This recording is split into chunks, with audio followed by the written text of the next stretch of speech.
तो आप सब अपने लक्ष्य तक पहुंच सकें। Importance of becoming an IPS. Example of sir. UPSC preparation 3 सालों के लिए कैसे क्या करें? ये वो बेसिक्स क्या है, जैसे एनसीईआरटी रीडिंग हो गई या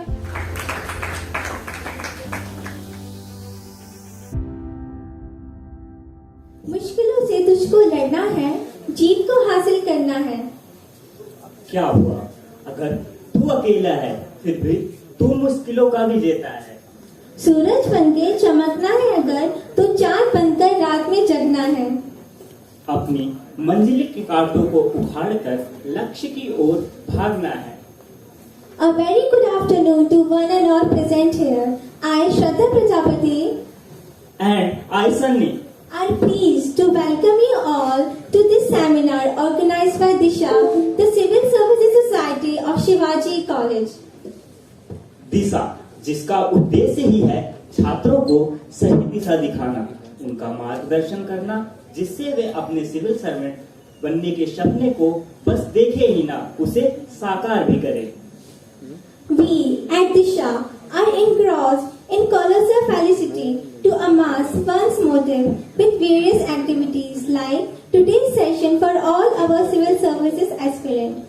As you have taken some of your valuable time to attend this empty, enriching and thought-provoking seminar where our special chief guest Mr. Harish Jain, an IPS officer from 2020 batch, and Mr. Shashank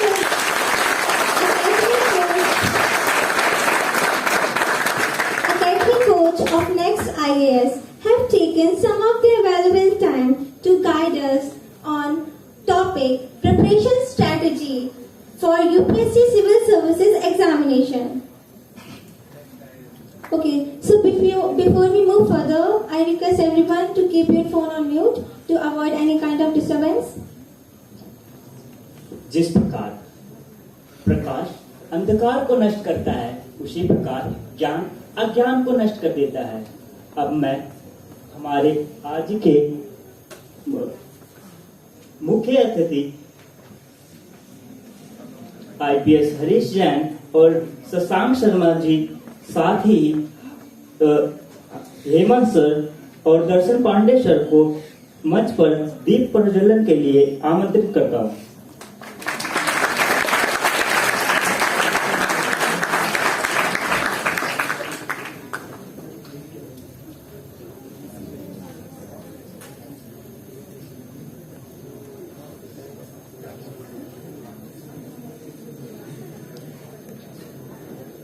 सामने से लगाएंगे।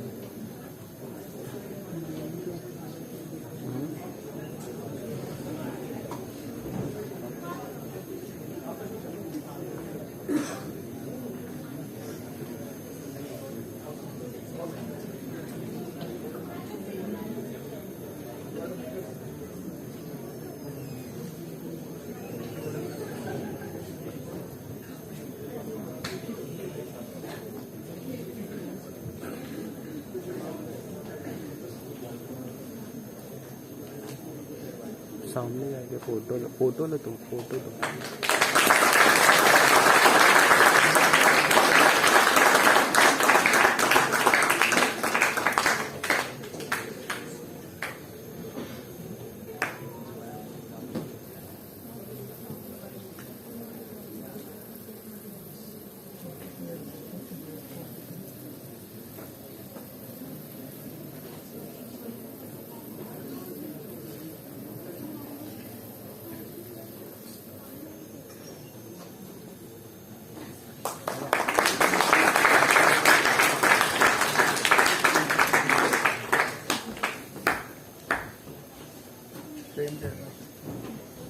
That was indeed peaceful. Now, may I request Disha convener Darshan Pandey sir to felicitate our guest Mr. Shashank Sharma with token of gratitude.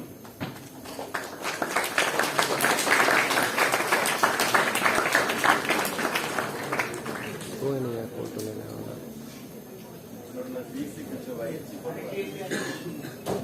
जा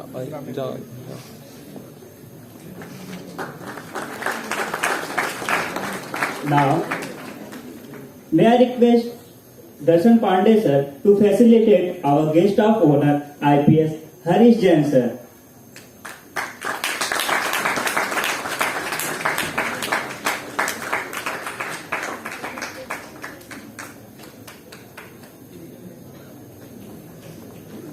Now I request Hemant sir to facilitate Darshan Pandey sir.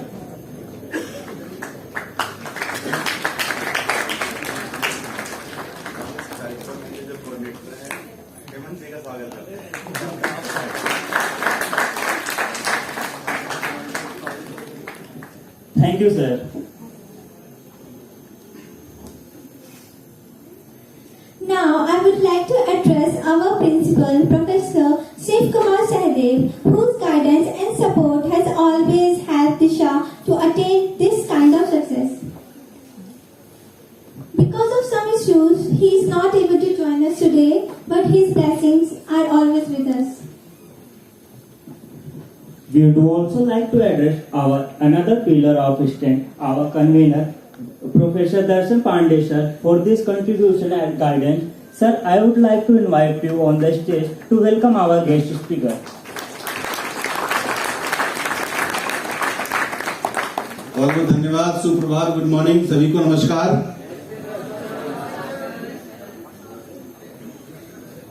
आज सभागार में एक अलग तरह की अनुभूति मुझे हो रही है। अक्सर ये देखा गया है कि यदि कोई म्यूजिक का या डांस का कोई कार्यक्रम,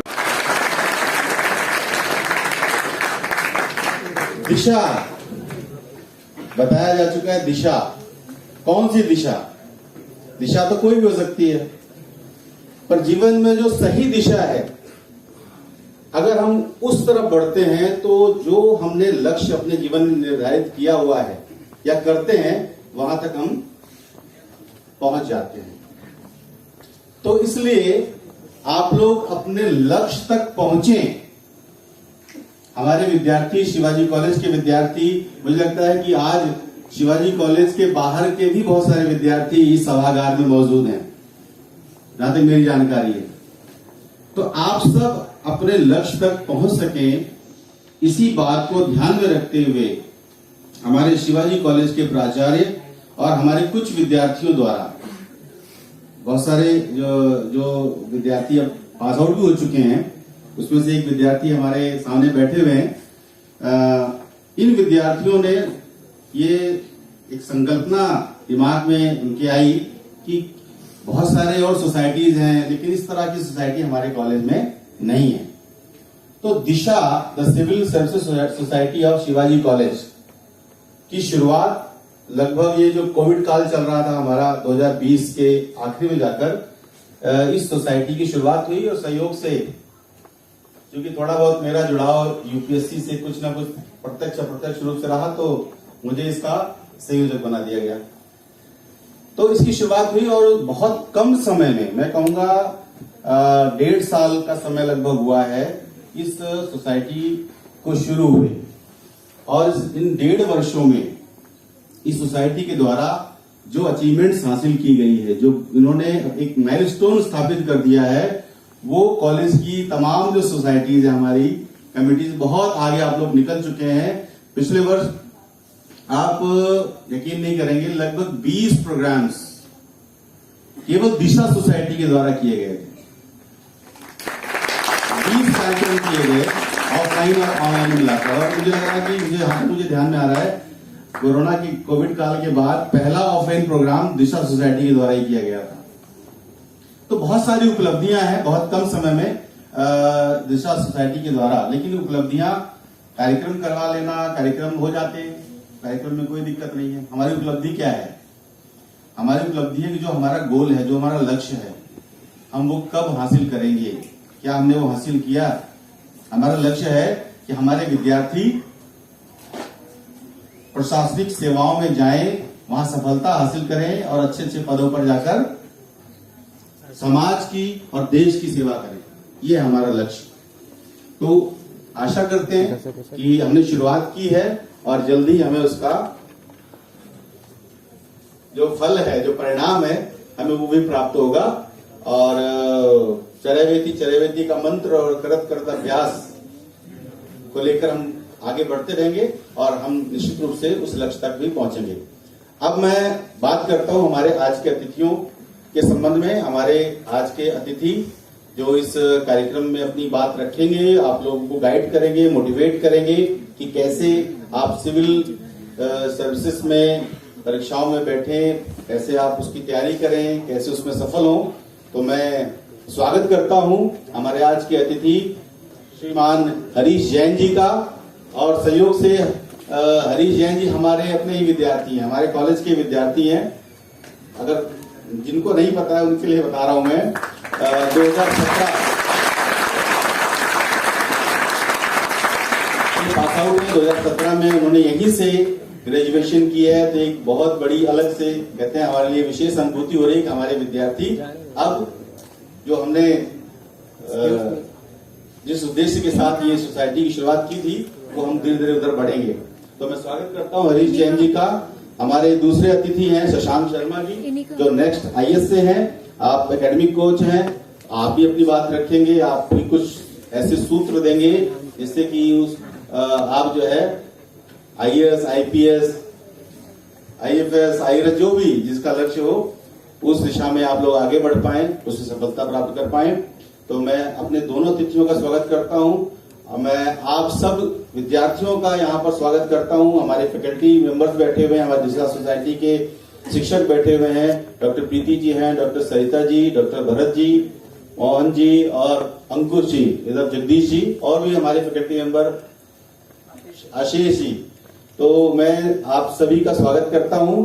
और दिशा सोसाइटी के जो हमारी जो छात्र कार्यकारिणी है उन्होंने बड़ी मेहनत की है, बड़ी मेहनत करते ही हैं, मेहनत तो करना ही चाहिए। तो बड़ी मेहनत से इस कार्यक्रम की उन्होंने तैयारी की है, योजना करते हुए तमाम जो भी इसकी रूपरेखा थी उन्होंने वो तैयार की। तो निश्चित रूप से कार्यक्रम जो हमने आज ये तय किया है आपको इसका लाभ अवश्य मिलेगा। हेमंत जी इस प्रोग्राम के कोऑर्डिनेटर हैं आज के इस कार्यक्रम के। हेमंत जी सब जानते हैं कि हेमंत जी 24/7 एक्टिव रहते हैं, 24/7 यानी मतलब इनको रविवार को भी आराम नहीं मिलता, रविवार को भी कॉलेज आते हैं। उसके बावजूद हमारी सोसाइटी में उनका पूरा योगदान तन मन धन से भी, धन भी जोड़ रहा हूं साथ में, ध्यान रखना, पैसा भी लगाते हैं कहीं कहीं जरूरत पड़ती है जहां पर, तो उनका योगदान रहता है। तो मैं हेमंत जी का विशेष आभार व्यक्त करता हूं। और अपने कॉलेज प्राचार्य के प्रति आभार व्यक्त करना जरूरी है, क्योंकि उन्हीं की गाइडेंस में, उन्हीं के मार्गदर्शन में हम लोग काम करते हैं। उनका लगातार हमें सपोर्ट मिलता है, उनसे हमें ऊर्जा मिलती है। और भी जो भी शिक्षक और शिक्षकेतर हमारे जितने भी साथी हैं कॉलेज के, उन सब के प्रति भी मैं कृतज्ञ हूं। उनको धन्यवाद तो हालांकि अंत में धन्यवाद ज्ञापन किया जाएगा। मैं पहले ही उन सबके प्रति आभार व्यक्त करता हूं और सबका पुनः स्वागत करता हूं। अपनी बात को यहीं पर विराम देता हूं। जय हिंद, जय Hindi. Mumbai. He has a rich experience of IAS examination and appeared in the interview twice. He has also contributed to some UPSC government projects. He is now academic coach in Next IAS and guides the student in their preparation. Sir, please come to guide us further in the seminar.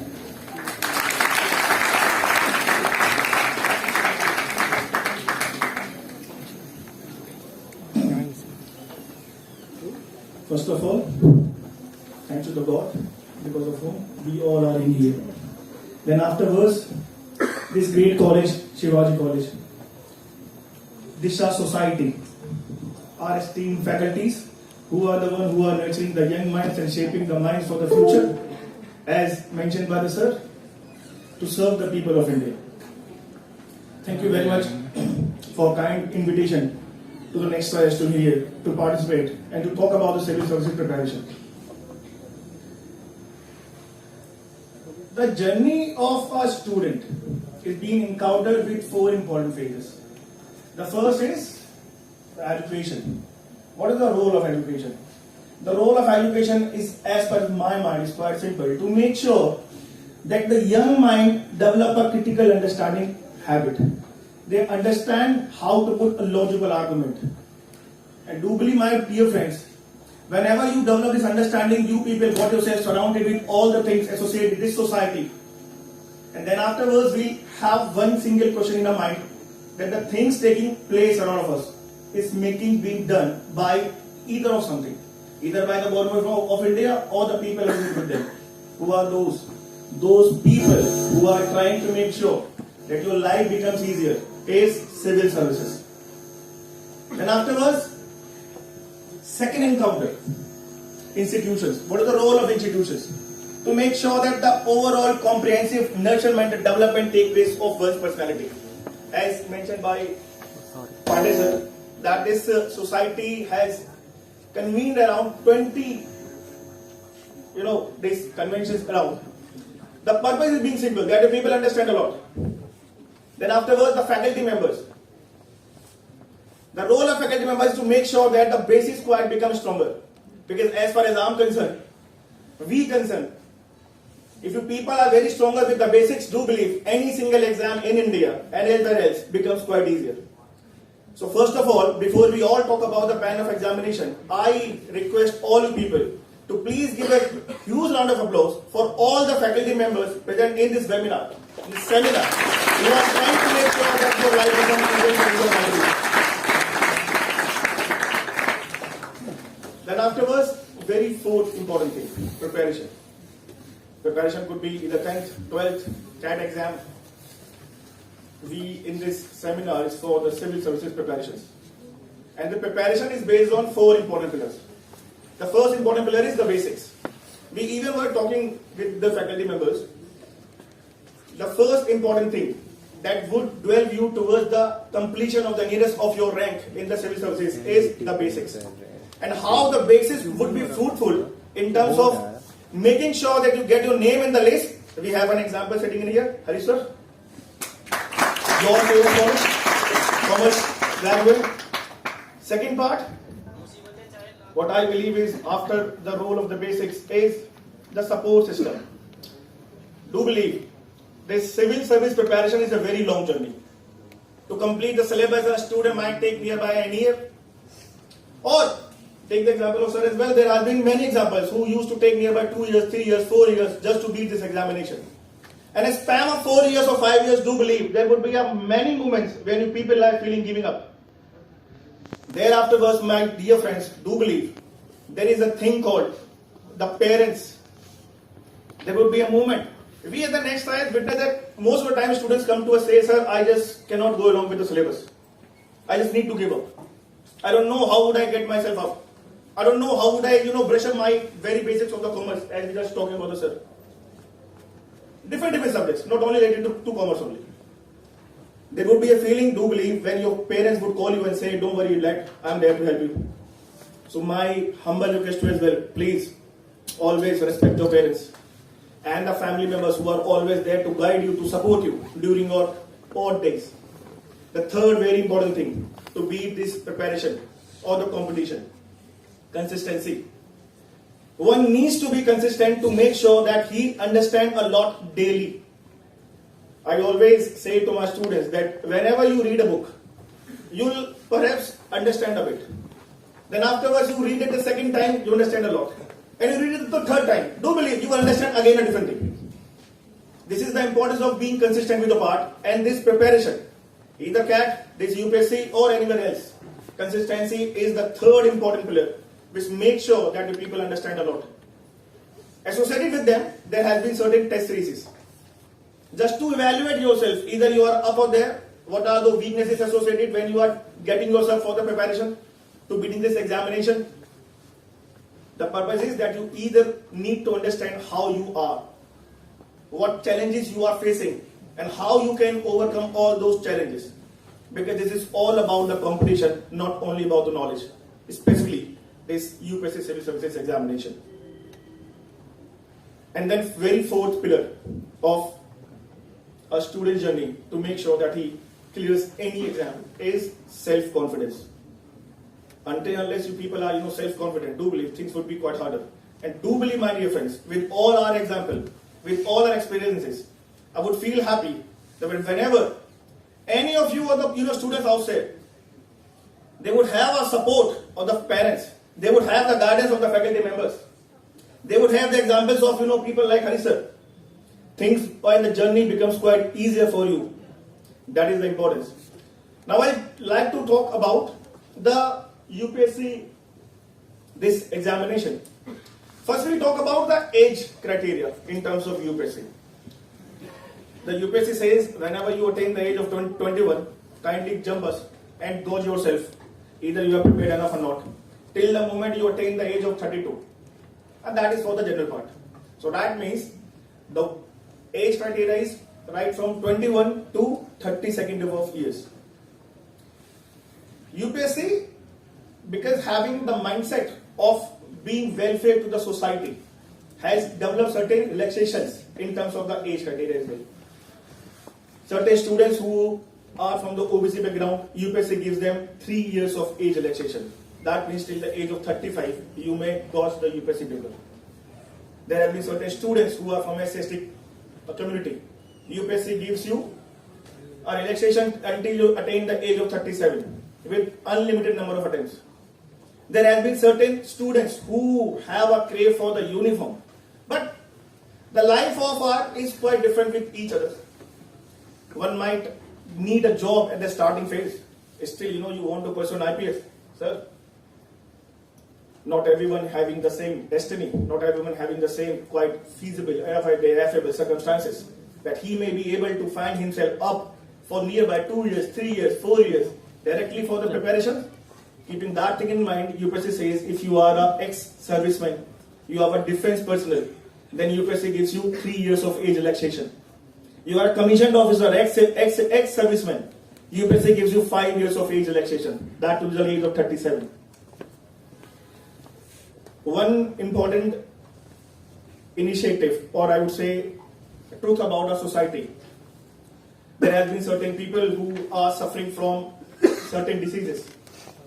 UPSC even thinks about them. There are certain students from the person with benchmark disability. UPSC gives them a 5 years of relaxation. That means right from the age of 21 to 37, UPSC gives you 9 attempts. So this is the way UPSC is giving you more and more chances before you get yourself into the preparation. This is the very first thing that you may understand, that this is more about the competition. Because every single year, I would say that nearby more than 10 lakhs of students prepare for the UPSC and hardly 700 students, hardly I would say. 2021 results, there were 687 students, not even entire 700. They got passed the examination. This is the level of the competition which is there in the UPSC Civil Service examination. Then afterwards, we have this educational qualification. UPSC asks you that if you are a graduate, please feel free to come and give the exam. There has been certain myths going on in the market.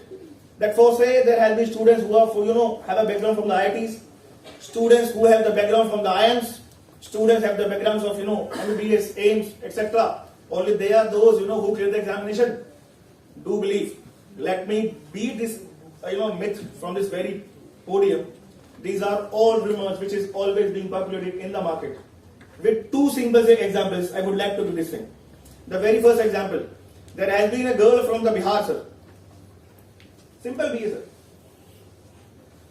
वो लड़की शायद जो कभी गांव के बाहर नहीं गई, who doesn't know how to speak in English, beat the barrier of the language as well. She is the one who has scored the highest marks in the UPSC percentage till now, 84% marks. No IIT, no IIM, no big background, but a girl from the village of the Bihar. This shows that UPSC is not there to judge you how academically strong you are. They are judging these things on different levels. But ultimately they are looking forward to you how much different and fruitful personality you are to the society. As mentioned by the sir, that this is all about giving back to the society. One example, and we have the second example, Hari sir, who himself cleared this exam, became an IPS, the role model for the young aspirants sitting in here, and to others as well. Then afterwards, I would like to talk about the plan of examination. What is the plan of examination for this UPSC? UPSC tests the personality of a candidate in 3 successive stages. The first stage is the preliminary examination. The preliminary examination consists of 2 objective types of papers. The first is general studies, and the second is civil services aptitude test, which is CSET in general terms, or often we call it aptitude test. 100 questions are there in general studies paper with 2 marks each, 200 marks of paper. And then afterwards, there is just a qualifying paper, CSET. And UPSC say that you just need to score 33% marks just to qualify the prelims examination and get yourself up for the merit list. But hold on to it. Even nowadays, the level of the CSET has gone quite higher. And there has been some of my juniors from the IITs and from the NITs. And I got them, sir, that because of the lack of consistency, they failed in CSET. 2 of my students, one from IIT Kharagpur, mechanical engineer, one is our colleague, NIT Jalandhar. They both failed in UPSC 2022 prelims examination CSET. Why? Because of the third important thing that I quoted. It's not only about the knowledge that you possess. It's all about how much consistent, how much regular you are with those studies. This is quite the very same example that we have nowadays in CSET. Then afterwards, UPSC, very second stage, the mains examination. The mains examination consists of 9 conventional papers, all essay type. Out of the 9 conventional papers, there are 2 conventional papers specifically dealt for the language. The first is the English language. And in terms of choosing the second language, UPSC says that we are giving you a leverage to beat this language barrier in terms of choosing any of the languages which has been enshrined in the 8th schedule of our constitution. Then afterwards, there are 7 papers to be counted for the merit. General Studies paper 1, which consists Indian history, world history, arts and culture, all the development and the challenges of Indian society, the geography, world geography aspect, the aspect of physical geography, that consists of paper 1. Then afterwards, we have General Studies paper 2, which consists constitution, polity, social justice, and then afterwards international relation. Then afterwards we have General Studies paper 3, which consists economic development. Let me again take a pause in here and let me define you quite clearly. That is not about the core of economics. UPSC is not asking about the core of economics. All they are asking is all the economic development that is taking place. Then afterwards we have science and technology. Again, UPSC is not asking you the core of the things. All they are taking place is, all they are asking you is how the development which is taking place in science and technology can make sure that our lives become easier. How they are giving us a leverage of using, or reaching out to the people in terms of the governance. For say they are asking, things taking place in robotics, nanotech, in biotech, in artificial intelligence. All they are asking you is the awareness and the applications associated. No core things. Then afterwards, in paper 3, we have climate change. Climate change has become quite a burning issue. And since 2013, UPSC has specifically given this subject in its syllabus specifically. And you go the complete 5 to 6 years of the papers, and you'll find that it has a greater, portion in UPSC prelims examination, and then afterwards in UPSC mains examination in paper 3. And then afterward, disaster management. So again, take a pause. You understand that, disaster management, environment, geography. This is a very major part. And we have our, respected sir in the year to guide you people. Please make sure that you people understand a lot from these faculties. Because you understand a lot, things becomes easier to people afterwards when you deal yourself with the competition. Right? Then afterwards, we have General Studies paper 4, the paper of ethics. UPSC describes the questions in ethics on a very 2-part. Part A, which has specific syllabus giving for say ethics in administration, probity in governance, code of conduct, code of ethics, etc. And then afterwards, UPSC frames 6 case studies nowadays, and then ask you, if you get yourself into those particular conditions, how would you react? Let me know. Again, this is a very basic test of one's personality, the one's propensity, how you get yourself dwelled. आप कितने उन लोगों के प्रति उत्साहित हैं, आप कितने उन लोगों की चीजों को मर्मता से समझते हैं. That is the ultimate single thing which is UPSC is trying to gauge with the help of GS paper 4 ethics. In the plan of examination in the mains paper, then afterwards these 4 GS papers, UPSC asks you one essay papers. The essay paper, the level of essay has become quite greater nowadays, and UPSC asks you to write 2 essay papers. Now one with very example, let me define again the role of the importance. The importance of the faculties. In 2022, there has been an essay came directly to the UPSC paper. The essay was that same man cannot, cross the river twice. This was the very same topic that has been taken by our very senior faculty, Ruchika Bhardwaj ma'am, in our mains advanced course.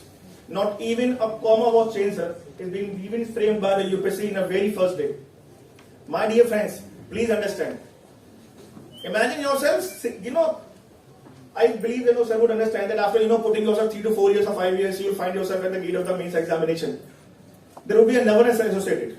And the moment you get to know that the very first day of my mains examination, I got the question paper of the limit which has been taught by me, taught by the faculty, and I know what to write. Because I have certain dimensions that is in my mind. My dear friends, this is nothing but a confidence booster which would be reverberated and reflected in all the coming papers. This is the importance of all the senior faculties in here and others always. Then afterwards, UPSC asks you to put on an optional paper where you have a student have a leverage again in terms of choosing the optional paper. Either you choose the optional paper which is not there at your, as a background. For say, we have witnessed that certain of the students who have a pol science background, a history background, they choose sociology, they choose geography. Engineers are there, they do not choose mechanical engineering. All they choose is sociology, they choose geography, thus they choose Hindi literature, and they beat the examination. Or UPSC says that if you have quite comfortable with the basics of your background, you can choose that particular option paper which has a link with your background. Hari sir, commerce. Moving ahead, then afterwards we have a personality test which is of 275 marks. And do believe this is not an interview, this is just a personality test. And UPSC is not trying to gauge how much knowledge do you possess at this moment. All they are asking is what personality do you are. So to plan of examination in itself, make sure that you understand that you need to get yourself up for many different subjects and the interlinkages associated. One example, we know that there has been a Juno mission, the part of science tech. But UPSC asked the Juno mission with the importance in geography. They coded this question in paper 1. This is that particular thing which UPSC is seeking you, that you do need to understand the interlinkages associated with the subjects as well. ऐसा नहीं है कि सिर्फ रटा और जाके लिख दिया. You need to have an understanding with the subjects associated, so that you may write easily in the mains examination. Then afterwards, we will talk about the services. One example, Sanjay Poddar. He is an IPS from the Maharashtra cadre, sir. He spearheaded a program, Youth Parliamentarians, where he made sure that he spearheaded program with making sure that nearby more than 2 lakhs of young aspirants, the young students who have been not articulated themselves with the knowledge or with the literacy part. He made a group just to let them fight against the drug part, the counter part, and in 18 districts of the Maharashtra. And please believe, all the 18 districts of the Maharashtra has a population more than the United Kingdom. This is the importance of becoming an IPS. Example of sir. Sanjay Nandyal, an IAS from the Tamil Nadu cadre. As we quoted that there have been certain people who don't have the confidence, the benchmark disability people. He spearheaded a unique program, Cafe Able. What is trying to make sure with the Cafe Able? Is trying to make sure that the people with the different or the benchmark disability, they joined together, came on a part. Now they are running the entire cafe in the Tamil Nadu, in Chennai. What is the importance of it? The quite importance of it. That particular IAS officer is trying to make sure that the entrepreneurship skills and the development of those things would take place. Third example, Avnish Saran sir. You people must have heard his name. Avnish Rane sir is a Chhattisgarh cadre officer, an IAS officer. He spearheaded a unique thing, a ambulance, a bike ambulance. We all must be aware with the problems and the challenges associated with the tribal people. With the one basic part is the health aspect. And thus this bike ambulance initiative made sure that the 90% of the medical costs borne by those tribal people got reduced. This is a great transformation in their lives. Armstrong Pame, I got a chance to work with the state of Assam and state of Arunachal Pradesh in civil services program, sir. I got to know that, take an example of Arunachal Pradesh, in 2019 only, there has been a place, Nagar Lahun, right after 18 to 19 kilometers away from the Eden River, that is the capital. 2019 में जाके वहां पे road बनी हिंदुस्तान के अंदर. 2019, the road was made. The road only 18 kilometers, ज़्यादा भी नहीं. Same thing was done by Armstrong Pane. The Armstrong Pane, an IAS officer from the Manipur cadre, just because of the trust that he got because of his work from the people of the Manipur, he did not take any single penny from the government of India or from the government of Manipur. Only through the crowdfunding, he built 100 kilometers of road. Is being acclimatized by the government of India, by the President of India, and by the United Nations, making a change in the lives. So my dear friends, any of the services that UPSC asks you, it's not only about the power, it's not only about the red beacon, it's all about the responsibility with one share to give something back to the society. So each of you who is thinking towards beating this examination, make sure that you are definitely going there to change the lives of hundreds of people who would put their trust upon you, and they would see you as the beacon of their life. Now, I give a halt to my speech, and I would like to request Hari sir, and he'll talk about how to specifically prepare for the UPSC and how he prepared for the UPSC. So thank you very much for all your patience listening to me. Thank you very much.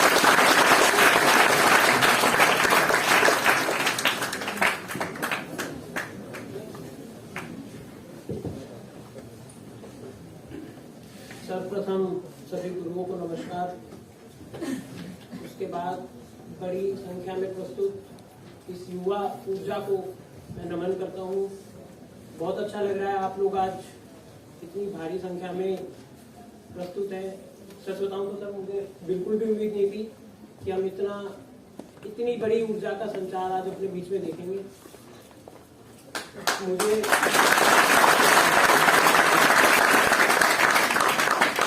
मुझे खुशी है कि आप लोगों ने दिशा society ने मुझे invite किया और मैं कुछ कंट्रीब्यूट कॉलेज में कर पाऊँ. जैसे कि सर ने बताया, उससे पहले सर ने मुझे इंस्ट्रक्शन दिए गए हैं कि हमारे पास समय थोड़ा कम है तो मैं लिमिटेड ही बोलूँ, लेकिन जब तक आप बोलेंगे तब तक मैं बोलूँगा. तो सर समय की शायद सीमा हम नहीं रखेंगे. मैं 2017 से पास आउट हूँ. यहाँ से सेशन शुरू करने से पहले एक बार ब्रीफली मैं अपने बारे में बता दूं. नाम शायद आप जानते ही होंगे, हरीश जैन. मैंने 2012 में स्कूलिंग कंप्लीट की, 10th क्लियर किया. 12th 2014 में मैंने शिवाजी कॉलेज में एडमिशन लिया. 2017 मैंने पास आउट की. उसके साथ साथ मैंने अपना CA इंटरमीडिएट भी कंप्लीट किया कॉलेज में रहते हुए. अध्यापकों का बहुत सहयोग रहा उस दौरान. और बीच में एक पल आया जब लगा शायद CA से ऊपर भी कुछ किया जा सकता है. तो एक थॉट मुझे मेरे मामा जी ने दिया कि सिविल सर्विसेज ट्राई करनी चाहिए. उससे पहले मुझे बिल्कुल भी आइडिया नहीं था कि सिविल सर्विसेज क्या होती है. IAS IPS सुना जरूर था, कभी देखा नहीं, कभी मिले नहीं, कभी बात नहीं हुई. लेकिन और मैंने पूरा जोर लगाया कि मुझे इस फील्ड में ना आना पड़े. आई ट्राइड कि मेरी आर्टिकलशिप एक अच्छी जगह हो जाए, बट शायद डेस्टिनी थी या जो भी कहें, मैं इस फील्ड में मेरी आर्टिकलशिप नहीं हुई. और मुझे आज भी समझ नहीं आता कि ऐसा क्या कारण था. 3 महीने मेहनत करने के बाद भी मुझे वो आर्टिकलशिप नहीं मिली. पर जब सिलेक्शन की तरफ देखता हूँ तो शायद समझ आता है कि ये कारण था. कि सिविल सर्विसेज हमें मिले, मैं देश के लिए कुछ कंट्रीब्यूट कर पाऊँ। इस वजह से शायद वो समय भारी लगा कि आर्टिकलशिप नहीं मिली। उसके बाद 2017 के बाद मैंने लगातार 3 अटेम्प्ट दिए और पहले 2 अटेम्प्ट में मेरा प्रीलिम्स क्लियर नहीं हुआ, बट आई वाज श्योर कि अगर मेरा प्रीलिम्स क्लियर हो जाएगा तो शायद मैं फाइनल लिस्ट में मेरा सिलेक्शन होगा। और इसी सोच के साथ, इसी उम्मीद के साथ मैंने 3rd अटेम्प्ट फिर से दिया और बाय द गॉड्स ग्रेस और टीचर्स के सहयोग से, जैसे भी सर ने भी बताया, मेरा 3rd अटेम्प्ट बहुत अच्छे से क्लियर हुआ। I got a very good service, Indian police service. आप लोगों में भी बहुतों का सपना होगा कि IAS IPS बनना है। 2020 में पेपर क्लियर हुआ, उसके बाद मैंने फिर से अटेम्प्ट दिया, क्योंकि देश तो IAS चला रहे हैं, ऐसी भावना सब में मुझे उम्मीद है कि है, जो शायद अभी मेरा थोड़ा सा ब्रेक हुआ है, पूरा तो नहीं हो पाया। फिर 2021 में मैंने फिर से अटेम्प्ट दिया और फिर से मेरा प्रीलिम्स क्लियर नहीं हुआ। अभी 2022 में जो भी पेपर मेंस हुए हैं, 2022 का प्रीलिम्स दिया, जून में वो क्लियर हो गया है, फिर मेंस दिया और आज मैं आप लोगों के सामने हूँ, थैंक्स टू दिशा सोसाइटी।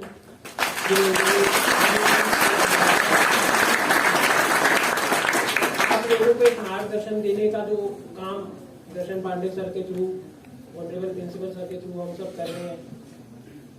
अगर 2017 में सर अगर आप ये प्रयास करते तो शायद इतना समय मुझे नहीं लगता। मुझे उम्मीद है कि इस मार्गदर्शन से हम जरूर काफी लोगों का जो समय है, 1-2 साल 3 साल अटेम्प्ट लग जाते हैं, उसको कम करने का हम प्रयास जरूर करेंगे। जैसे कि अभी हमारी फैकल्टी ने भी, नेक्स्ट IAS की फैकल्टी ने भी समझाया कि what was the important thing for me, वो इनके कॉन्फ्रेंस में। अच्छा, किसी को, is there anyone who don't understand Hindi?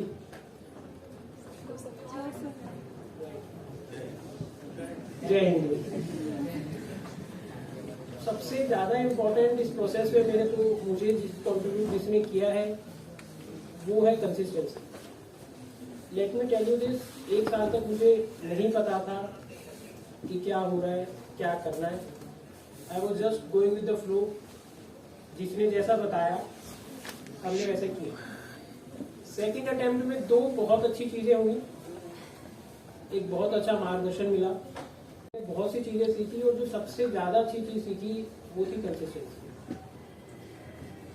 हम देखते हैं कि आप लोगों ने सबने कहानी सुनी होगी खरगोश और कछुए की।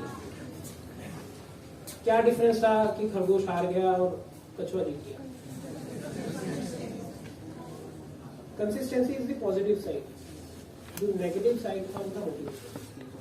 खरगोश को मोटिवेशन था कि मैं इसे हरा,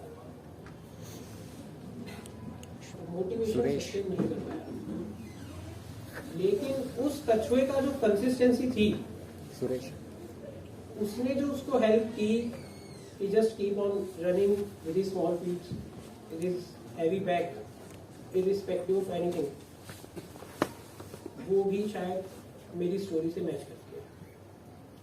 मैं भी उसी कछुए की तरह था जो वहां जीता और मैंने यहाँ जीत हासिल की। Consistency is the one of the important aspect. आप, इट डजेंट मैटर आप 10 घंटे पढ़ रहे हैं, 12 घंटे पढ़ रहे हैं, आप रोज कितना पढ़ रहे हैं, इससे बहुत ज्यादा फर्क पड़ेगा। अगर आप एक दिन 14 घंटे पढ़ के दूसरे दिन 8 घंटे पढ़ रहे हैं, तो एवरेज आउट का कंसेप्ट शायद सर मुझे नहीं समझ आया, यूपीएससी में होता हो, एवरेज आउट नहीं है। आपको रोज 10 घंटे पढ़ना है, 8 घंटे पढ़ना है, गिवन योर स्ट्रेंथ, आप लोगों का कितना कैपेसिटी है, कैपेबिलिटी है, उसके हिसाब से। सेकंड, आफ्टर कंसिस्टेंसी जो मैंने अपने कोच से सीखा, प्रैक्टिस। हम लोग क्या करते हैं, प्रीलिम्स निकाला तो फिर हर साल सिर्फ प्रीलिम्स ही निकालते हैं। मेरे साथ जो भाग्य कहें या सौभाग्य कहें, 2 बार प्रीलिम्स नहीं हुआ, that acted a good thing for मी। मैंने मेंस को अपना इतना स्ट्रॉन्ग कर लिया I got very good marks, और शायद ये बात फैकल्टीज तक नहीं पहुंची है क्योंकि मैंने नहीं बताया किसी को। आज मैं इस युवा ऊर्जा के सामने बता रहा हूँ। GS 3 में मुझे, जिसमें इकोनॉमिक्स है, I got one of the highest marks 104। शायद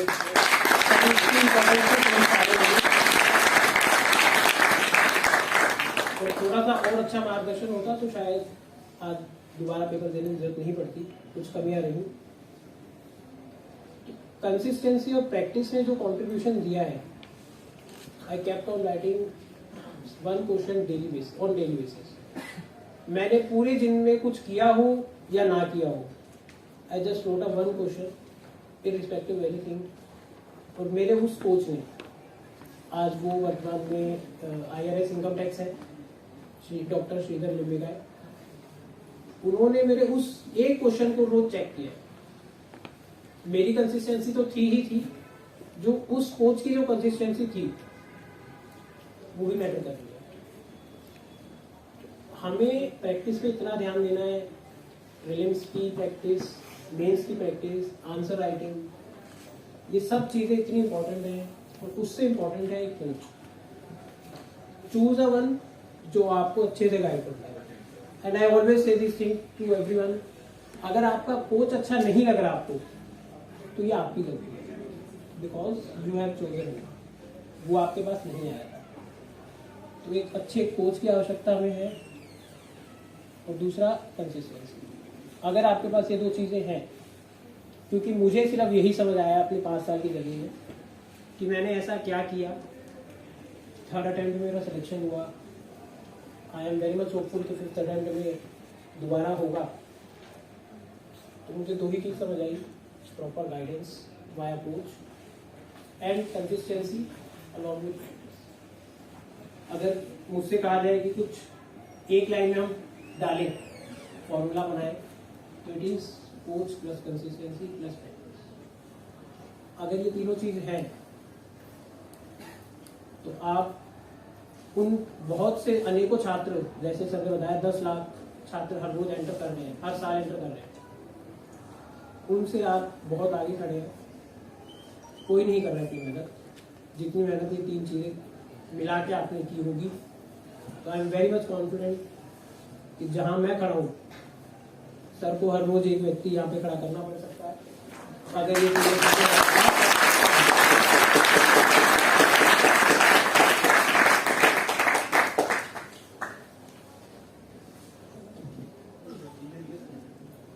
तो मेरी तरफ से तो भी शायद समय का अभाव है, तो इस वजह से इतना ही रखेंगे। आप लोगों को अगर कुछ पूछना है तो आप पूछ सकते हैं। मेरी में जो आज पूछेगा वो समझदार है,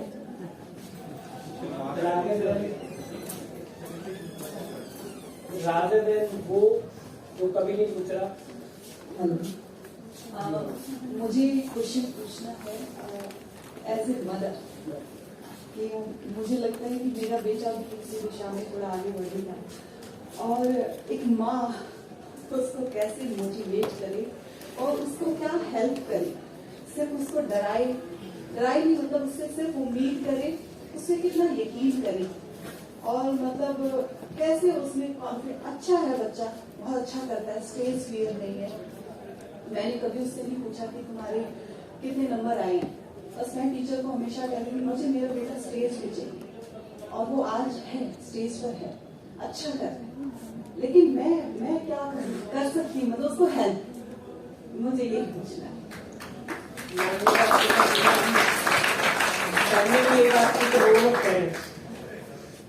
माता पिता का, आपके भाई बहन परिवार का क्या कंट्रीब्यूशन आपकी जर्नी में हो सकता है। अगर मैं डिफ्यूज सोर्सेज से, तो मैडम आपने काफी कंट्रीब्यूट किया ही है उसकी जर्नी में आज तक। शायद हम उसे एक लाइन में या एक पेज पे भी ना लिख पाए, इतना कंट्रीब्यूशन आपका रहा है। एक जो चैलेंज आता है सोसाइटी का प्रेशर, आपके से बहुत सारे बच्चे ऐसे हैं जिन्हें नहीं पता कि सिविल सर्विसेज क्यों है।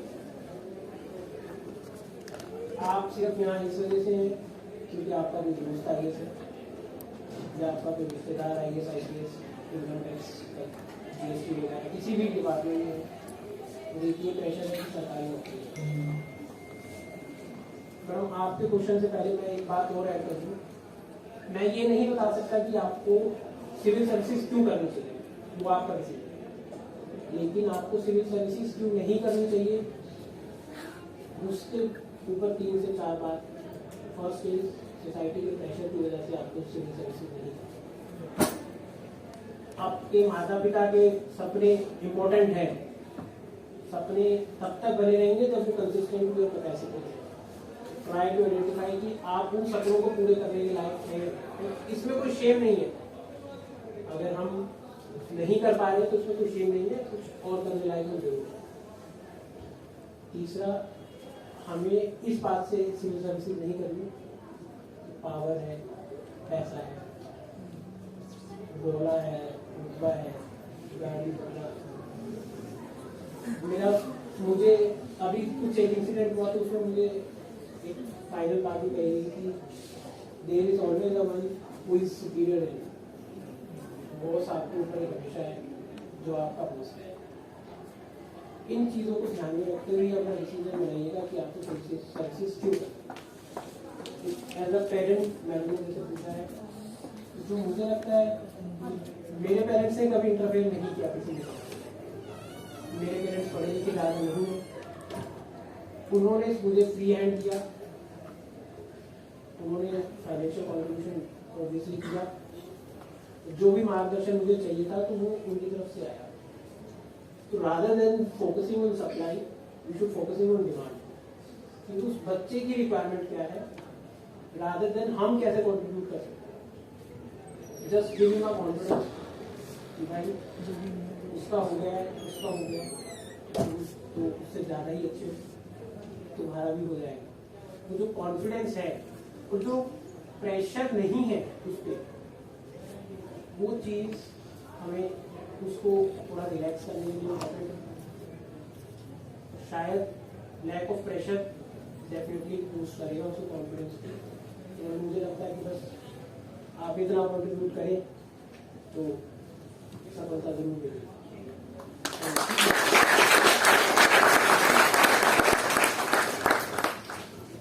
Next question please.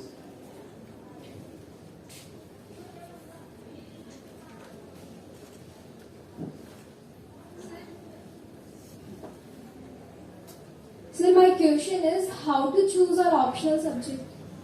आपका नाम? Pragati Mittal. कौन सी ब्रांच है? Sir, it's my first year. I'm from BA program, History plus Political Science.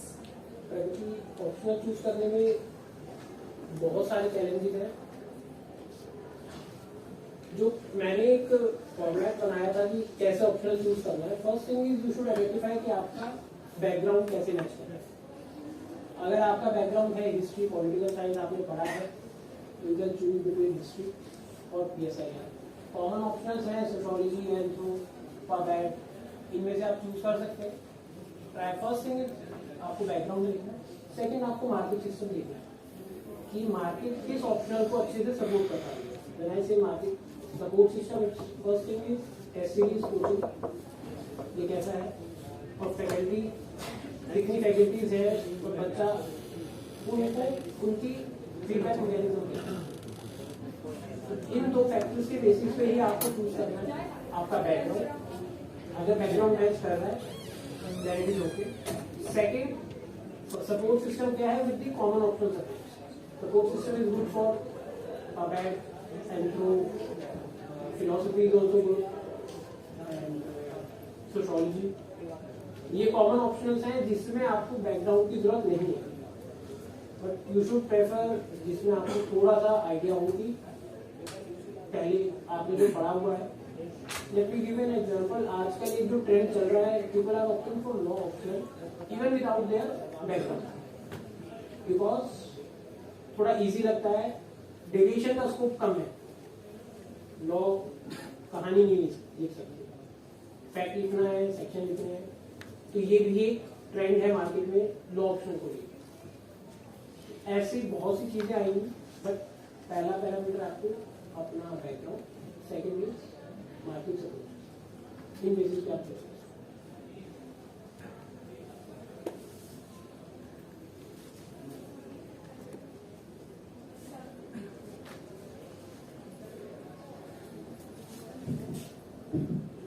Sir मैं ये बोलना चाहती हूँ कि खुद को सेल्फ मोटिवेट कैसे रखें, क्योंकि हम कॉलेज के साथ साथ इसके प्रिपरेशन स्टार्ट कर देते हैं, तो एग्जाम्स भी होते हैं, प्रैक्टिकल्स भी होते हैं, तो हम कैसे मैनेज करें मतलब इस चीज को? आपका नाम? Sir Nandini Janvi, geography honours. Nandini बहुत इंपॉर्टेंट क्वेश्चन पूछा आपने। मोटिवेशन, अभी जैसे मैंने बताया, मोटिवेशन से ज़्यादा इम्पोर्टेंट है कंसिस्टेंसी। आपको हर रोज 3 घंटे पढ़ना है, सिर्फ ये पैरामीटर होगा। मोटिवेशन की जरूरत है। If you have a defined schedule कि मुझे रोज 3 घंटे एक सब्जेक्ट पढ़ना है, एक सब्जेक्ट में 40 से ज्यादा घंटे नहीं लग सकते। कोई भी सब्जेक्ट इतना बड़ा नहीं है कि आप उसकी एक रीडिंग 40 घंटों में नहीं कर सकते। 15 दिन में एक बार, अगर हम पॉलिटी की बात करें, कॉन्स्टिट्यूशन रिसेंट है, तो एम लक्ष्मीकांत की किताब आप बहुत से लोगों को पता ही होगा, उसको 40 घंटे से ज्यादा आप नहीं लगा सकते, इतनी मोटी किताब तो नहीं है। जैसे जैसे आप उसकी रीडिंग्स को बढ़ाएंगे तो 40-30 घंटे में, 20 घंटे में, 9 घंटे आ जाएगा। तो rather than focusing on motivation, focus on your consistency। कि मुझे रोज 3 घंटे पढ़ना है, दैट्स इट, इसके ऊपर कुछ नहीं। और एक सब्जेक्ट पढ़ना है, first year right, second year, तो भी हमारे पास 1.5 साल लगभग है before you are eligible to appear. 1.5 साल आप रोज 3 घंटे पढ़ेंगे, और 3 बार पढ़ सकते हैं। तो रोज 3 घंटे पढ़ना है, irrespective of anything that's coming with you.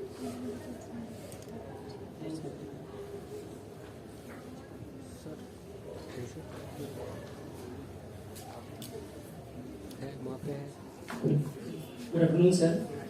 Sir मेरा क्वेश्चन है मोहित, मेरा क्वेश्चन ये है कि जैसे अभी हम फर्स्ट ईयर में हैं, तो मतलब प्रीलिम्स और मेंस में बहुत डिफरेंस है। मेंस जो होता है सर वो रिटन होता है, प्रीलिम्स एमसीक्यू बेस्ड होता है।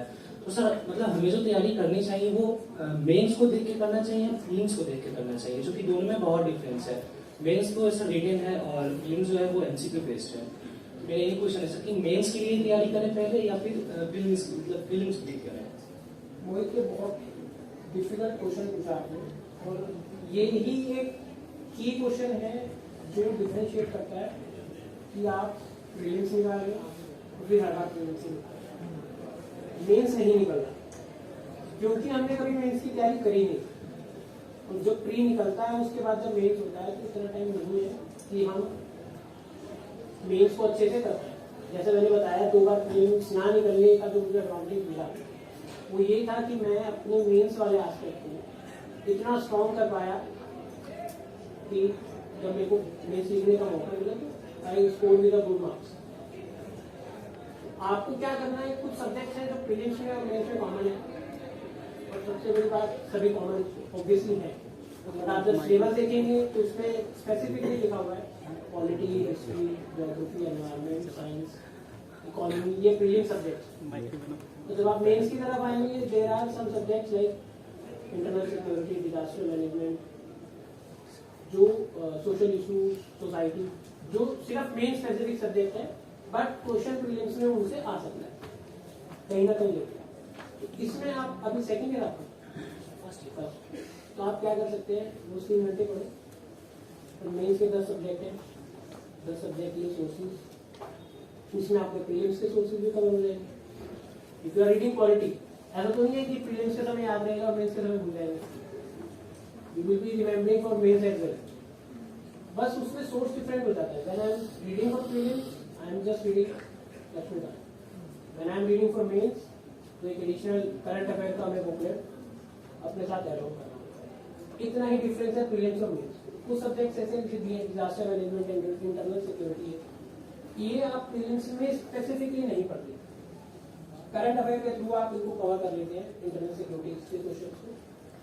इकोनॉमी में भी कुछ सब्जेक्ट टॉपिक्स हैं जो प्रीलिम्स में नहीं आते, बट आप जब उसको मेंस के हिसाब से पढ़ेंगे तो आप प्रीलिम्स वाले क्वेश्चंस को बेटर वे में हैंडल कर पाएंगे। तो जस्ट लिस्ट बना लो, इस सब्जेक्ट में ये पढ़ना है, पूरा एक भूजिया होना चाहिए, 10-12 सब्जेक्ट जो भी है, and stick to that. Sources बहुत सारे हैं, आपकी हाइट वेट से ज़्यादा सोर्सेज हैं, बहुत बहुत कचरा है। तो just try to identify a particular list, उस लिस्ट में एक बार जो लिख दिया after discussing with an number of people, सिर्फ उसी को फॉलो करना, उसके अलावा कुछ।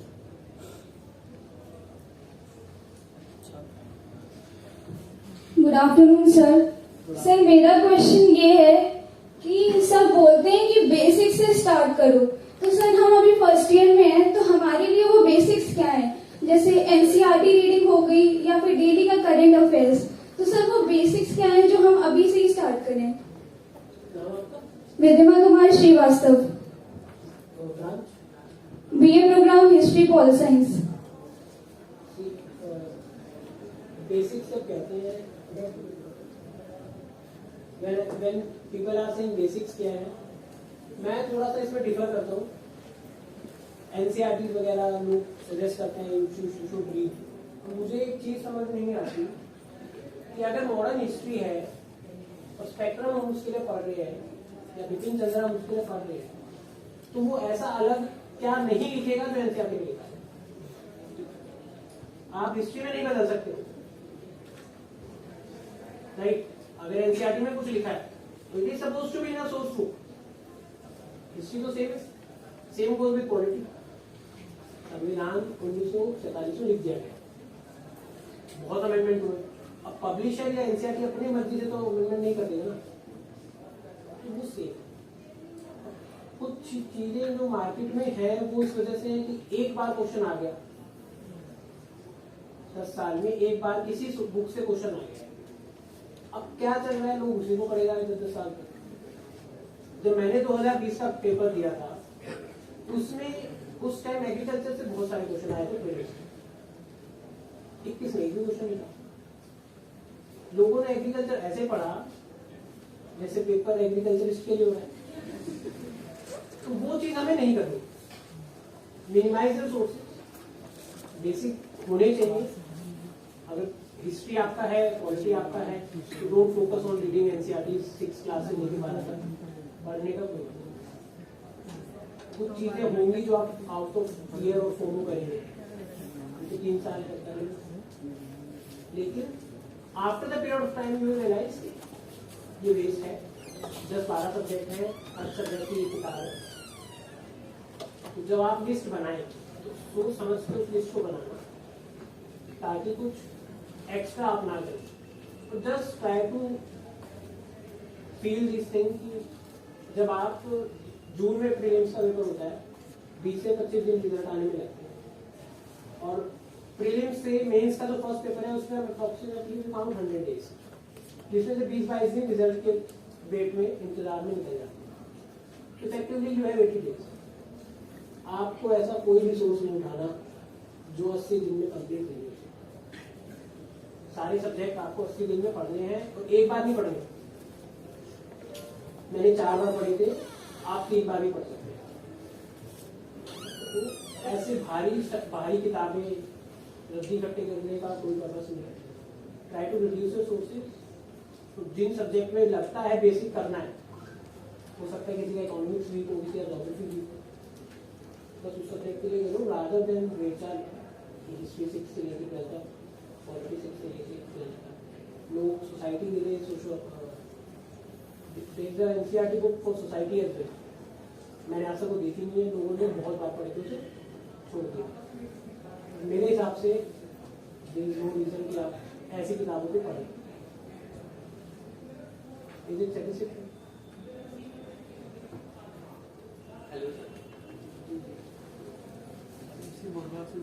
Hello sir, good afternoon sir. Sir मेरा नाम सर्वेश्वर त्रिपाठी है, बीए प्रोग्राम जियोग्राफी और पॉल साइंस। तो मेरा क्वेश्चन ये है कि हम कॉलेज में आए हैं, फर्स्ट ईयर के हैं, और ये भी देखना है कि हम कॉलेज में अच्छे स्कोर करें, और मेरा ये है कि फर्स्ट अटेम्प्ट में ही यूपीएससी निकल जाए। तो ये देखना है कि हमें कॉलेज में कितना स्टडी पे फोकस करना है, और अपनी self study for UPSC preparation 3 सालों के लिए कैसे क्या करें। और सर दूसरा क्वेश्चन ये है कि सर हम कोचिंग अभी फर्स्ट ईयर से ले लें, या सेकेंड ईयर से ले लें, या थर्ड ईयर से ले लें, या पास आउट होने के बाद ले लें? Thank you sir. एक तो सबसे पहले अपने आप से बहुत सारी चीजें नहीं करनी। अगर हमें लग रहा है कि I am not doubting anyone's capacity, capability, आपका टैलेंट, लेकिन ये पेपर हमारी मतलब मुझे तो नहीं समझ आया ये पेपर है क्या 5 सालों में। और आई एम श्योर कि बहुत सारे टॉपर्स का ये बिलीव होगा पेपर कैसे निकला है, क्या किया। ऐसा कोई फुल प्रूफ मंत्र नहीं है कि हमने वोटा आपको दे दिया करेक्ट, ऐसा नहीं है। उम्मीद अपने आप से नहीं रखनी कि मुझे फर्स्ट अटेम्प्ट में ही निकालना है, कॉलेज से पास होते ही मुझे देश चलाना है। कोई बात नहीं, 1 साल 2 साल 3 साल वो चीज को, and it is applicable for everyone. बहुत इंपॉर्टेंट है जब आप अपने आप से बहुत सारी चीजें रखते हैं और उसके बाद जो डीमोटिवेशन आता है विद फेलियर, वो आपकी जिंदगी तक खराब हो सकता है। आई हैव फेल्ट दैट 3 महीने मेरे बहुत वेस्ट हुए, 3 महीने मैंने कुछ नहीं किया। But again thanks to god and thanks to my mentors मैंने दोबारा टाइम दिया सिर्फ उन्हीं की वजह से। तो अपने आप से उम्मीद नहीं रखूंगी। सेकेंड थिंग, आपने जो कोचिंग की बात करी, मेरा ये बिलीव है कोचिंग से ज़्यादा आपको कोच की जरूरत है। तो आप कोचिंग पे फोकस ना करते हुए सेल्फ स्टडी भी करेंगे और अच्छी गाइडेंस आपके पास अगर है तो कोचिंग की आपको जरूरत नहीं पड़ेगी। ठीक है, और प्रिपरेशन स्ट्रेटजी 3 साल है, 2-3 घंटे का लिस्ट बना लो, 10 सब्जेक्ट है, 10 सुधार 3 साल में 6 बार हो जाएगा, 4 बार कर लो।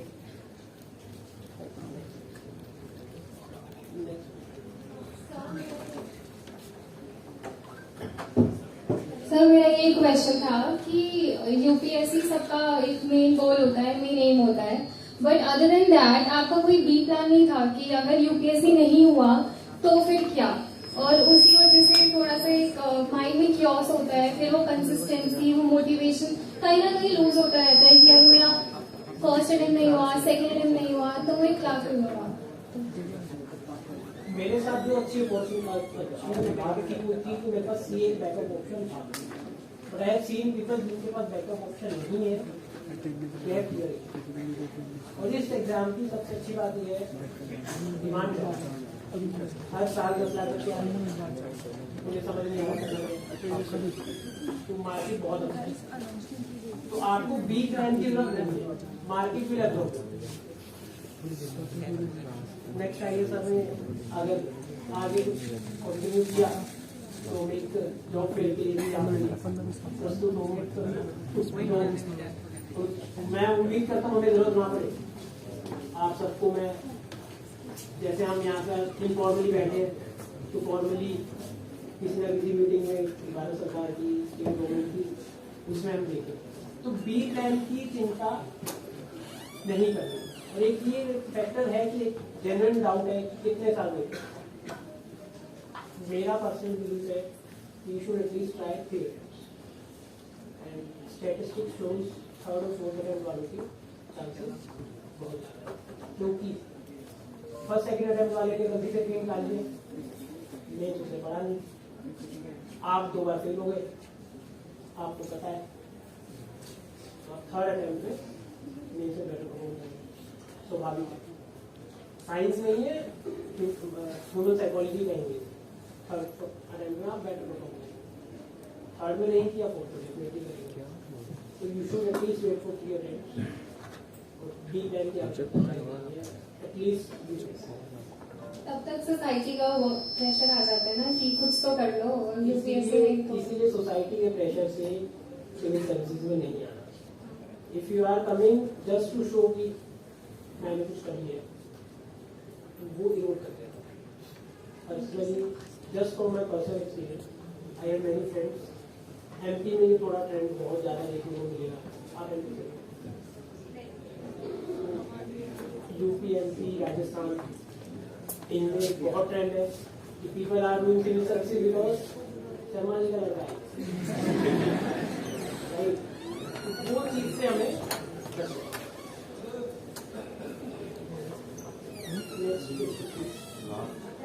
Last question. हेलो गाइस, हमारे पास थोड़ा सा टाइम कंस्ट्रेंट है तो और क्वेश्चन हम लोग अभी अलाउ नहीं कर पाएंगे, but don't worry, we will keep organising सब सेशंस। आप आगे भी वहाँ पे अपने डाउट्स क्लियर कर सकते हैं। इनफैक्ट सेशन के बाद आप लोग हमसे अगर आपको कुछ पूछना है तो उसके लिए भी रुक सकते हैं, but we have time constraint for this session अभी, तो अभी हम लोग और क्वेश्चन नहीं ले सकते। एंड बाकी जस्ट अनदर रिमाइंडर कि अभी जो लोग बीच में उठ के जा रहे हैं या ऐसा कुछ है तो आप अभी मत जाइए, क्योंकि हमारे कोलैबोरेटिंग इंस्टीट्यूट ने मैगजीन्स का भी अरेंजमेंट किया है. So please stay till the end of the session. We are not opening the gate जब तक ये सेशन एंड नहीं होता. ऐसे इसका डेकोरम रिजर्व होता है. Thank you.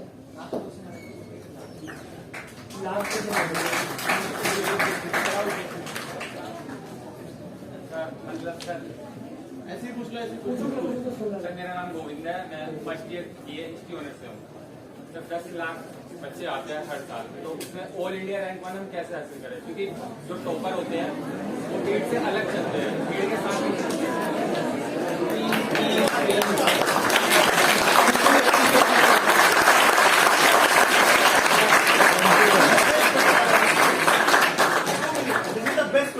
जो मतलब मैंने आज तक किसी बच्चे से सुना. ये होना चाहिए सर. वो मतलब क्या स्ट्रेटेजी रहती है टॉपर्स की? जो सर पिछले टॉपर को देखते हैं, श्रुति शर्मा 2021 की, तो उनकी भी मतलब भीड़ से अलग ही कुछ स्ट्रेटेजी होगी, आप बताएंगे? यार स्ट्रेटेजी होगा. आपने क्वेश्चन बहुत अच्छा पूछा है कि how to get a best out of what we have. लेकिन स्ट्रेटेजी के साथ एक चैलेंज है, ये बहुत ज्यादा पर्सनल है. श्रुति शर्मा मुझे यहाँ तक समझ में आया, लोगों ने बताया कि फोकस जो न्यूज़पेपर आ गया, मुझे न्यूज़पेपर नहीं समझता, मैंने किसी चीज साथ में न्यूज़पेपर नहीं समझता. तो ये स्ट्रेटेजी आपको खुद से डिवाइस करनी पड़ेगी. फिट एंड ट्रायल एरर है. कोचिंग कोच जो गाइडेंस है वो इम्पोर्टेंट है. वो आपको बताएंगे आपने कुछ ट्राई किया, क्या ये सस्टेनेबल है कि हम इसे अपने फाइनल एग्जाम तक कंटिन्यू कर पाए. आप फिर कुछ ट्राई करेंगे, फिर मॉडिफाई करेंगे. शायद process will continue till you get success. Just keep on trying. मैं एग्जांपल देता हूं आपको. मैंने जब मेरा 30 अटेम्प्ट में सिलेक्शन हुआ, I have written 20 papers for test before final exam. But मुझे ये समझ आया कि थोड़ा और बढ़ाना है. तो इस अटेम्प्ट में मैंने उसको काफी एक अच्छे नंबर से इंक्रीज किया. तो जब हम I am very much confident, Shruti Sharma ने भी काफी ट्रायल्स किए होंगे, आप भी ट्रायल करते रहिए. कहीं ना कहीं तो फर्स्ट टाइम भीड़ से अलग चलना है. भीड़ से डेफिनेटली, क्योंकि बाकी तो ट्राई नहीं कर रहे. आप ट्राई कर रहे हो, they are even not trying. There is a very much big difference between try and try. आपको बार बार चीजें मॉडिफाई करनी है, कंसिस्टेंट रहना है. डोंट फील डिमोटिवेटेड, नहीं हो पा रहा. अगर नहीं हो पा रहा है 10 दिन छुट्टी हम टाइम बंद कर दो, घर चलेगा. 11वें दिन रोज 2 घंटे वाली स्ट्रेटेजी है. Keep on experimenting. आज ये करिए, thank you for your time.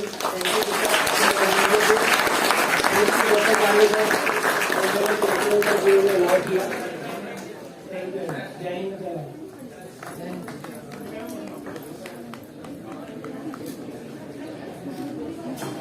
मुझे लग रहा है कि हमारे अंदर इतनी सारी जिज्ञासाएं उत्पन्न हुई होंगी और इन जिज्ञासाओं का समाधान होगा, ये मैं आपको आश्वस्त करता हूँ.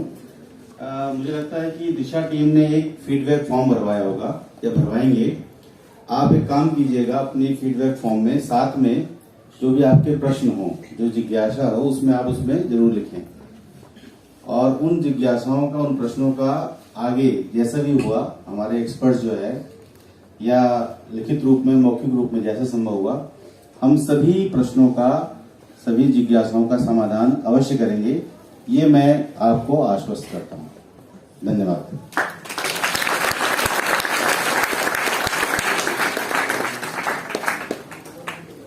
Thank you so much, sir, for this informative, interesting, and interactive collab. It's a pleasure to learn about this examination from you. We appreciate your time and advice that you have given to us today. Having you, we are definitely going to be very relevant. Thank you, sir. जैसा कि हम सभी जानते हैं, किसी भी प्रकार की सफल परीक्षा में करियर बनाने और सफलता की सीढ़ियां चढ़ने के लिए सही दृष्टिकोण का होना सबसे महत्वपूर्ण है. इसलिए यदि कोई सफलता प्राप्त करना चाहता है तो उसे एक ऑलराउंडर होना चाहिए, जो परीक्षा या परीक्षा में आने वाली चुनौतियों का सामना कर सके। और सर हरीश जैन इसका एक बहुत अच्छा उदाहरण है।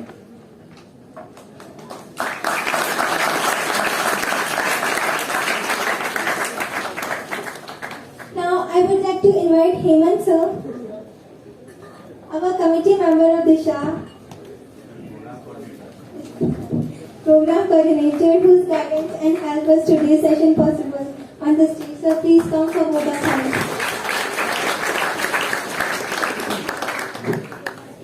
नमस्कार। मुझे आज धन्यवाद ज्ञापन की जिम्मेदारी दी गई है, पर उससे पहले थोड़ा सा आपका समय लेना चाहूंगा अगर आज्ञा हो तो। मुझे आज अच्छा महसूस हो रहा है आप संख्या को देखकर और सोसाइटी जो हमने दिशा बनाई 2 साल में उसकी प्रगति को देखकर। तो थोड़ा सा आपको बैकग्राउंड में लेके चल रहा हूँ। जब हम पिछला सेशन कर रहे थे तो हमारे साथ एक IFS हर्ष भी उपस्थित थे 2016 बैच, और सचिन जैन IRS 2016 बैच उपस्थित थे। तो उस समय मैंने अपनी इच्छा जाहिर की थी कि हम और अच्छा महसूस करेंगे जब इस मंच पर हमारा कोई छात्र आकर हमें मोटिवेट करेगा। तो आज हमारी वो इच्छा पूरी हुई। आज मैं इस मंच पर अपनी एक और इच्छा जाहिर कर रहा हूँ। मुझे तब बहुत अच्छा लगेगा जब कोई दिशा सोसाइटी का बच्चा आकर यहाँ पर गाइड करेगा। ऐसी आशा मैं रखता हूँ। आज के दोनों ही जो उपस्थित हमारे अतिथि रहे और जो आज के मुख्य वक्ता हरीश जी रहे, उन्होंने बहुत अच्छे से आप लोगों को मोटिवेट किया, प्रेरित किया। लगातार बैठकर समझ में आता है तो एक वर्ड बहुत बार सुनने को मिला, कंसिस्टेंसी कंसिस्टेंसी कंसिस्टेंसी। तो समझ में आया कि consistency is the mother of perfection. यदि आपको परफेक्ट होना है तो आपको कंसिस्टेंट होना ही पड़ेगा। इसमें आगे बढ़कर मैं एक शब्द और आपको आज दे देता हूँ कि आप फोकस्ड रहें, किसी भी चीज के ऊपर अपना फोकस रखें तो आप जरूर सफलता की तरफ जाएंगे। एक उदाहरण में कई बार पहले भी कभी बोलने का मौका मिला है तो मैंने दिया है, आज फिर से दे देता हूँ। एक लेंस हमारे पास रहता है तो हम उस लेंस को एक कागज पर फोकस कर अग्नि उत्पन्न कर सकते हैं, उसको जला सकते हैं। ऐसा आपने छोटी क्लासेस में साइंस में पढ़ा होगा, ठीक है। तो अपने आप को उस तरह का एक लेंस मानिए जिसमें क्षमता है कि वो उस पेपर को जला सकता है, और वो पेपर आपके लिए सिविल सर्विसेज का एग्जामिनेशन है। तो अपने आप को उस लेंस की तरह मानना है, लेकिन उसके साथ आपको ध्यान क्या रखना है कि वो लेंस फोकस्ड रहेगा तभी वो अपने उस काम को कर पाएगा। अगर उसका फोकस इधर से इधर, इधर से इधर हिलेगा तो वो अपना काम नहीं कर पाएगा। लेकिन उस लेंस के साथ साथ उसको एक और चीज की आवश्यकता है। उस लेंस को वो क्या है? सौर ऊर्जा, सूरज की सनलाइट। उसको अगर सूरज नहीं होगा, उसके बाद एनर्जी नहीं होगी तो फोकस रहने के बावजूद भी आपको वो चीजें नहीं मिल पाएंगी। और हम कोशिश कर रहे हैं कि वो सौर ऊर्जा हम आपको यहाँ से प्रदान करें, मतलब आपको सोसाइटी आपके माँ बाप, आपके पेरेंट्स वो ऊर्जा है, वो आपके ऊपर धनराशि खर्च कर रहे हैं, आपको कॉलेज में भेज रहे हैं, आपको पीजी में रहने की आज्ञा दे रहे हैं, सब कुछ कर रहे हैं। तो एक तरह से वो ऊर्जा आपको प्रदान कर रहे हैं कि आप उस कार्य के लिए जिसके लिए वो आपसे आशा करते हैं आप उसको करें। लेकिन आपको अपने आप को फोकस रखना होगा, इस गैजेट से थोड़ा सा अपने आप को दूर रखना होगा, क्योंकि ये गैजेट अपने आप आपके फोकस को आपसे हटाता है। तो मैं अपनी बात को यहाँ खत्म करते हुए धन्यवाद की तरफ आता हूँ। तो धन्यवाद एक मात्र शब्द नहीं है, एक भावना है जिसको महसूस किया जा सकता है, एक फीलिंग है जिसको हम टच करते हैं। हम